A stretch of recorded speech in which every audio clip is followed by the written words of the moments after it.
So John, obviously had a bit of an emotional game on Sunday, but there is a game of rugby to be won as well, and there's two massive points at stake. Yeah, it's a really important game because forget about the playoffs. Whoever wins that's going to come sixth at the very worst. So there's a bit of pride there as well as some financial incentive.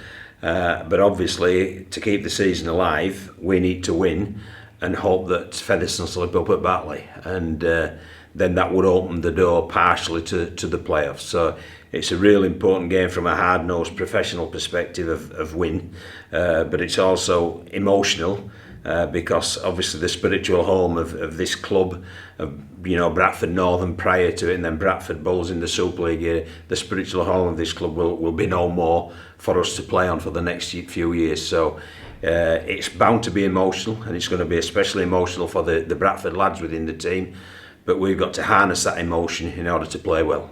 Is that the task at hand then, channeling that emotion to be a positive factor and playing also with your head but your heart but in the right way? Yeah, it is. Yeah, I mean, there's a great saying in the, I think it was Steve Redgrave used it when he did his Olympics, and it was fire in the heart and ice in the mind, and really that's what we've got to have. We've got to be cool, and we've got to be calculated, and we've got to execute the game plan in a very professional, ruthless manner, but we've also got to have that fire in our belly where we're willing to work that extra bit. Our effort level's got to be through the roof because we want to send the club away from Odsal in a very positive manner.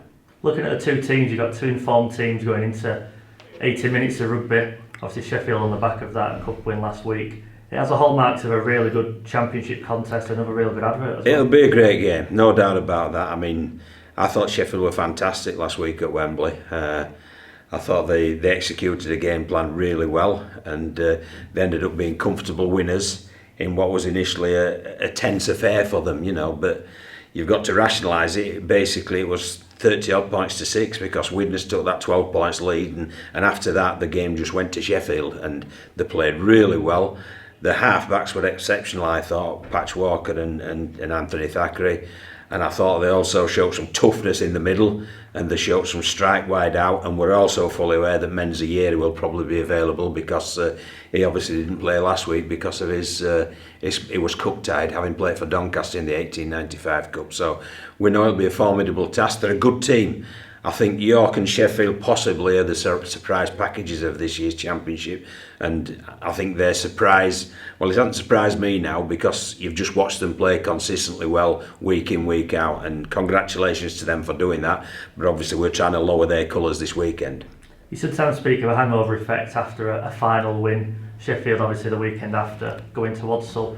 Are you anticipating any sort of hangover effect? You know Mark Aston quite well, and I'm sure his side will be well drilled and going to Odsal. Yeah, I mean, I know full well they didn't train Tuesday, which I wouldn't have expected them to do, because it will be emotionally draining playing in a big game like that, and there's obviously the travel logistics. They're away from home from sort of Friday until Sunday morning, so there's a period away from us, so they'll need to get home to see the families and get a bit of normality in the family life. But I'm certain come Sunday at 3 o'clock that they'll be ready to play, and I'm certain they'll present us with a great challenge, and it's up to us to answer that challenge and also give them a few problems ourselves. So you go into the game on the back of a week off. Should see a really refreshed, rejuvenated side. What have they looked like in training since coming back? Yeah, I mean, it's difficult at the minute because there's lots of off-field happenings, isn't there? And they're human beings.